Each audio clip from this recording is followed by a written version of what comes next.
Muy buenas tardes a todos.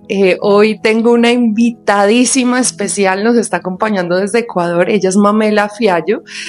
Ahorita ya les voy a contar un poquito qué hace Mamela. Mamela es profesora de lenguas e historia y precisamente nos está acompañando en Colombia porque vamos a hablar desde otras facetas de lo que está pasando con el proyecto de ley 270 del 2024, ECOSIEC.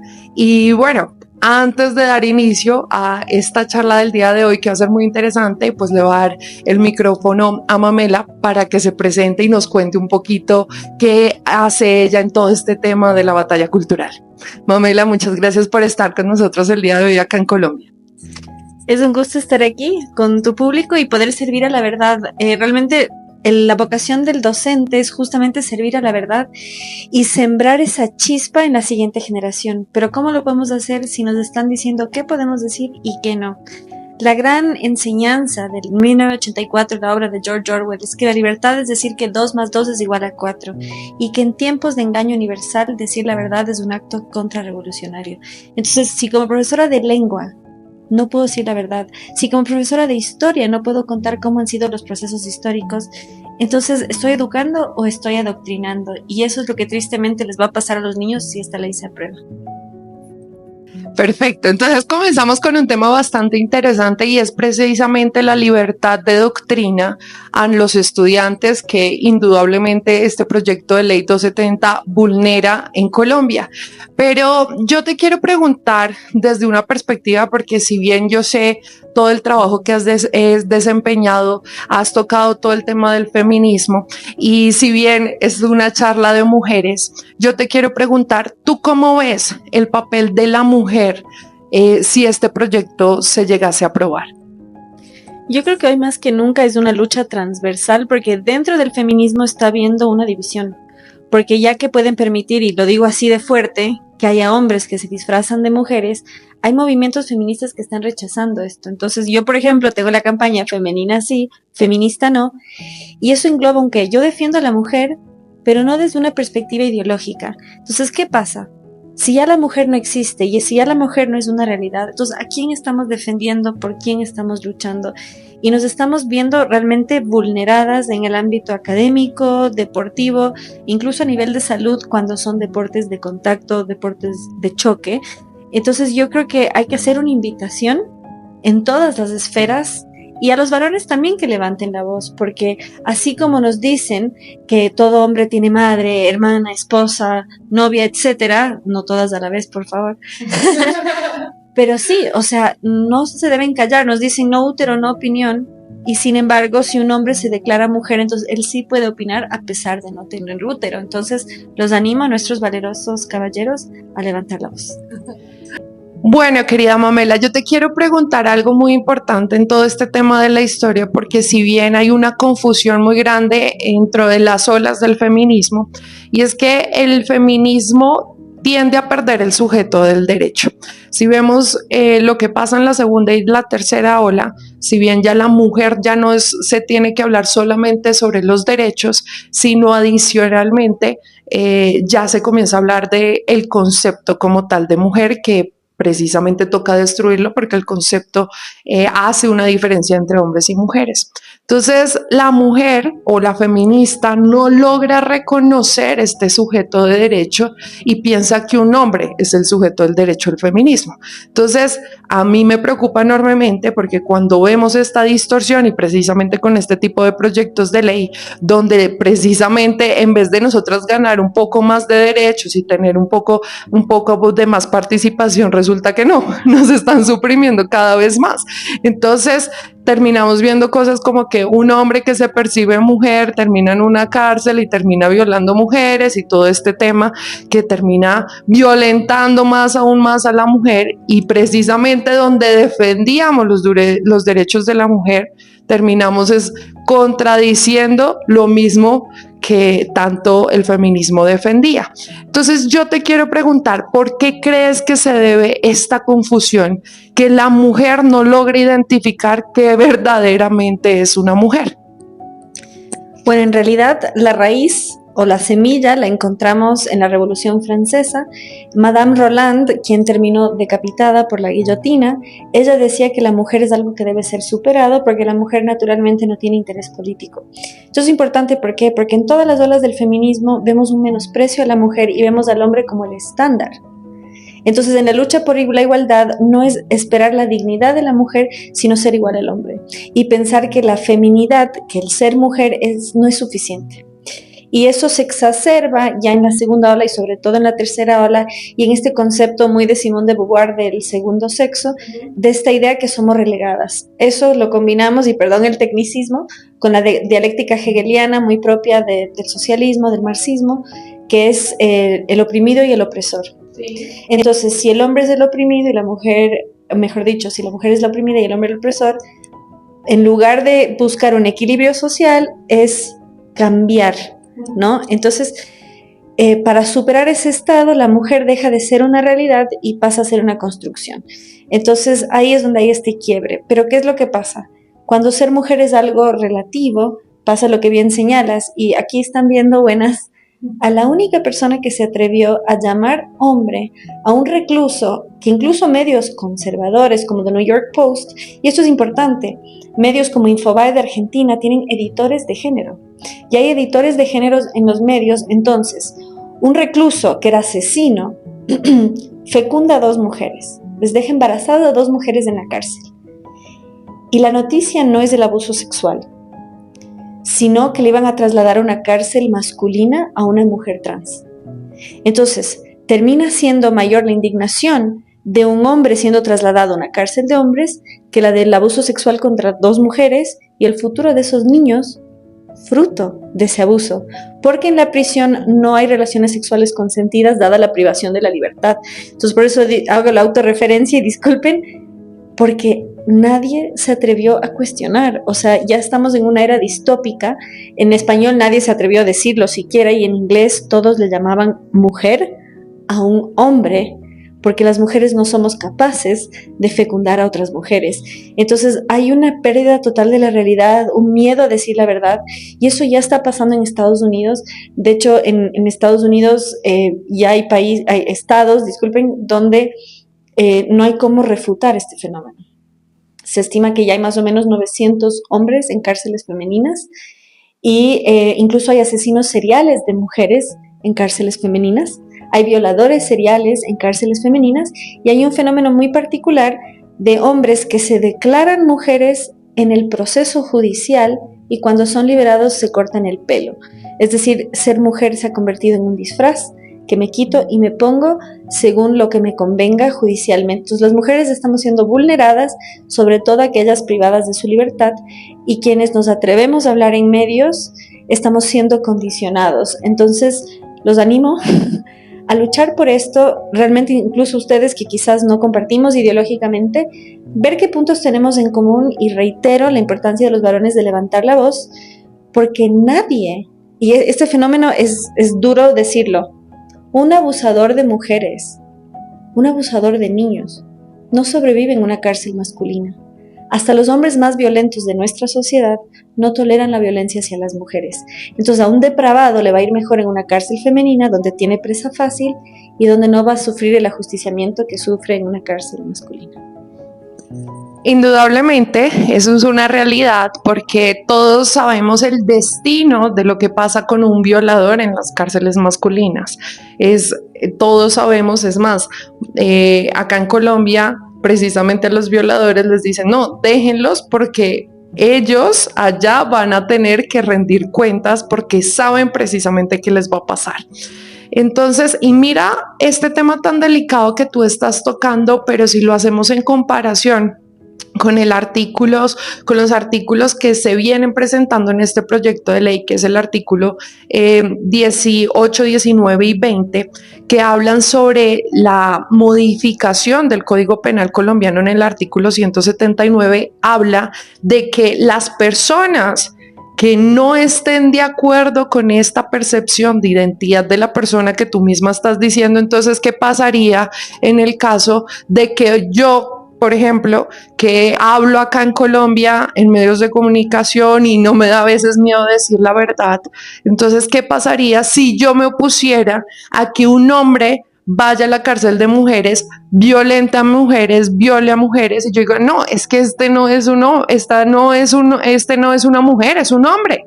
Entonces, resultaría que yo tendría que ir a la cárcel precisamente por no aceptar esta percepción de esta persona porque simplemente desconocemos la realidad de su sexo biológico. Entonces yo creo que este es un mensaje muy importante para que la gente comience a dimensionar, porque si bien hemos hablado o la gente ha escuchado de mi parte hablar mucho el tema enfocado hacia la parte de la niñez, pero nunca habíamos tocado cómo es que se vulneran los derechos también de la mujer dentro de este mismo proyecto de ley. Y querida Mamela, con respecto a este tema en particular, yo quiero también, porque es que muchas mujeres acá en Colombia desconocen, y lo pongo así, desconocen mucho el movimiento del feminismo, esa parte de historia del feminismo, que sí sería chévere hacerle con un mini recuento a las mujeres que nos están viendo el día de hoy, es que tú les puedas contar qué realmente pasó con este movimiento y cómo llegamos nosotras a tener que tener esta dualidad, o sea, que comiences desde el inicio, desde un recuento chiquito, desde la primera, segunda, tercera, cuarta ola del feminismo, para hacer este reencuentro y que las mujeres puedan entender que desde la teoría queer, que es una teoría marxista, precisamente llegamos a lo que estamos hoy. ¿Por qué? Porque la gente no ha entendido, y precisamente imagínate lo que me pasó el día de ayer. Estamos hablando con una profesora y llega y dice la profesora, no, es que yo estoy de acuerdo con la de educación sexual integral, y porque resulta que están mostrando un video a los niños sobre la teoría queer. Y yo le dije, profesora, pero es que y hablaba sobre el planeta queer y que todos somos un planeta queer. Y entonces yo decía, ¿de dónde en biología, en términos biológicos, en términos de la naturaleza, salía este video? Que sería bueno después, acá lo paso para que después lo chismoseen.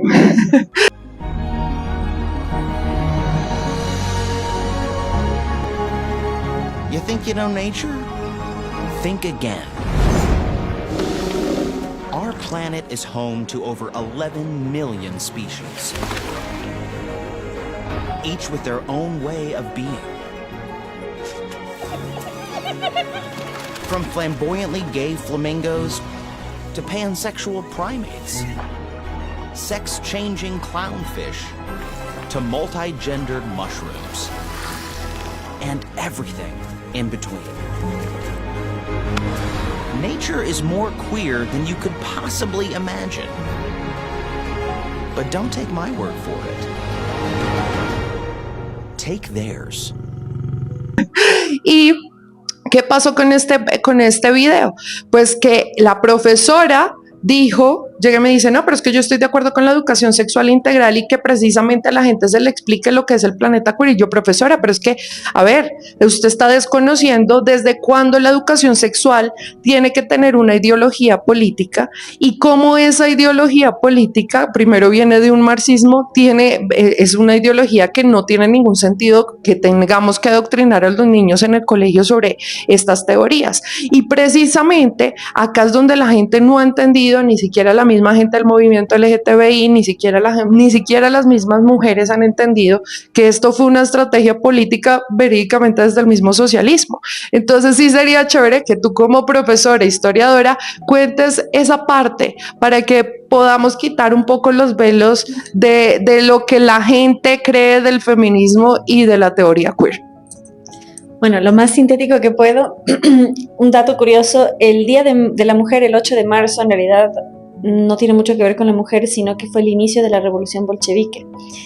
Marca el inicio, de acuerdo al calendario, porque ellos, como son ortodoxos, tienen el calendario de Oriente, y esta fecha fue sistemáticamente disipada por medio de la ONU en medio de la Guerra Fría. Entonces, en realidad, no celebramos a la mujer como tal, sino a un movimiento empobrecedor, genocida y de ruptura, pero romantizado. Hay una frase que lo descubrí infiltrándome en una marcha feminista, que es: sin feminismo no hay socialismo. Y eso es muy interesante porque justamente la mujer como transmisora de la lengua, y eso es muy importante y me gusta contrastar empoderada no, poderosa, precisamente para reconocer nuestro poder, como el símbolo de la mujer es el espejo y la cruz, porque somos las custodias de la moral y la belleza, el feminismo se ha convertido en un movimiento de promotor de la fealdad y la inmoralidad. Entonces, si la mujer es el sostén moral de la sociedad para promover un ideal genocida y liberticida y bueno, ladrón, que como es el socialismo, hay que cooptar a la mujer, justamente para que ella sea transmisora de esta idea. Entonces, en la primera ola vemos el enfrentamiento del hombre y la mujer, el dividir la sociedad por la mitad. En la segunda ola, que es la de la revolución sexual, vamos a ver la división del presente del futuro. Es justamente mantenernos en un eterno presente donde la sexualidad no tiene consecuencias. Y ahí lo que vamos a separar es cuerpo de espíritu. No solo en el ámbito moral que tiene, por supuesto, y espiritual, trascendental, sino incluso de nuestras acciones. Y dato curioso, esto les va a gustar, el término feminismo lo crea un hombre en el siglo XVIII, y él justamente era lo que hoy llamaríamos un aliado, que en lugar de ser un hombre que te promete posteridad, o sea, futuro, prosperidad, bienestar y fidelidad, lealtad, él era promotor del sexo libre. Entonces, un hombre que no te ofrece garantías y cuidado, protección y respeto, sino tratarte de forma descartable. Y esto es lo que a futuro va a traducirse en la descartabilidad del hijo fruto de esa relación. Entonces, la objetivización van a ser desde su propio seno, desde su propia raíz. En la tercera ola vamos a ver, que ya es la ideología de género, la teoría queer, la separación de la psicología de la biología, tratar a la persona no como integral, sino como fragmentada. Y ahora estamos en la cuarta ola, que es la transversal, que si me permiten, me gusta englobarlo de la siguiente manera, porque la transversalidad justamente nos mete indigenismo, feminismo, todos los ismos habidos y por haber, y qué es el contraste que nos marca. Dios Padre versus Madre Naturaleza, Europa versus América, hombre blanco versus mestizo indígena en Sudamérica, hombre blanco versus negro en Estados Unidos, Black Lives Matter, fundado por 3 transfeministas, y muy importante porque es este tipo de feminismo queer. Entonces, y que eran además marxistas entrenadas y que fueron fiscales de las elecciones en Venezuela y que condecoraron a Nicolás Maduro. Entonces, para tener una idea de las fundadoras de Black Lives Matter. Entonces, ¿qué es lo que vemos? Nosotros hispanoamericanos, quienes somos y hablamos la lengua que hablamos, gracias a Isabel la Católica, Isabel de Castilla, hablamos castellano, somos el puente que une, donde justamente hay un respeto por la naturaleza, por lo sagrado, y donde no se enfrentan estas cosas. Entonces, todo esto es una imposición anglosajona ajena a nuestra cultura, que más bien deberíamos ser nosotros promotores de la unidad, del amor. Nuestros rasgos definen justamente lo que somos, el idioma que hablamos. Entonces, lo que vemos es no tratar a la mujer como un ser íntegro, sino fragmentarla a lo largo de las distintas olas. Entonces, yo les invito justamente a ver qué es lo que está pasando, cómo nos están dañando, y para unir y que no se nos vaya el tema, en el ámbito deportivo y académico ya pasó. En los Estados Unidos, como digo, nuevamente, esto es una ideología que nos viene desde el norte, y ahí podemos unirnos con los camaradas rojos para ver que esto no es algo orgánico que surge de nuestra cultura, sino una imposición ideológica. En Estados Unidos, el campeonato de natación, estaban en el podio 3 chicas y un hombre gana el primer lugar, relega a la chica del tercer puesto, y cuando ella dice un hombre me robó el premio, le bajaron las redes sociales. Entonces, las mujeres no están siendo solo relegadas en el ámbito deportivo, sino también académico, porque pierden acceso a becas, sino que estamos siendo silenciadas, estamos siendo desplazadas. Hombres sin talento, porque en el ranking masculino estaban en el puesto 400, termina en el primer lugar. Y eso hablando de deportes donde no hay contacto físico, como el MMA, donde han habido contusiones cerebrales y donde mujeres han salido con heridas, lesiones, suturas, porque la fuerza de un hombre es distinta. Entonces, yo invito a ver nuestra fuerza, que es justamente desde la palabra, para forjar una sociedad de unidad al servicio de la verdad y donde no seamos silenciados. Buenísimo, buenísimo todo esto que nos dices, querida Mamela. Y la última pregunta porque si bien ya tuvimos harta alimentación de todo esto, yo te quería preguntar, la gran pregunta que yo creo que todas las mujeres siempre nos dicen, y quiero que tú lo digas, que no sea yo, es, Mamela, ¿nosotros le debemos los derechos de la mujer al feminismo? Dicen que el feminismo nos dio el derecho a hablar, pero en verdad es el primero que nos manda a callar. Aquí somos testigos, hemos sufrido agresiones físicas e incluso de carácter sexual, y en lugar de defendernos, han defendido a nuestros agresores, nos han bajado los perfiles en redes sociales.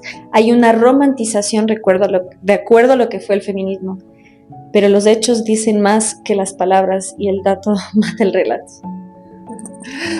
Listo, querida Mamela, muchísimas gracias por este aporte, gracias por acompañarnos, estar acá en Colombia.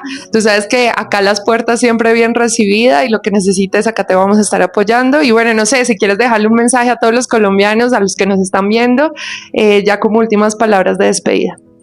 Bueno, muchísimas gracias por el tiempo, por el espacio y de todo corazón a esta gran nación les pido que firmen a favor de la libertad, que no permitan que sean silenciados y saber que si en verdad quieren defender a la mujer, no pueden permitir que un hombre se disfrace y se apropie de nuestra identidad. Y a las personas trans que merecen respeto, personas que tienen disforia de género, no es contra ustedes, al contrario, hay personas instrumentalizando su identidad, su padecimiento, para abusar del sistema y abusar de las personas que son víctimas. Muchísimas gracias, Mamela. Y bueno, aquí este fue el capítulo de hoy. Un abrazo bien grande para todos y feliz noche.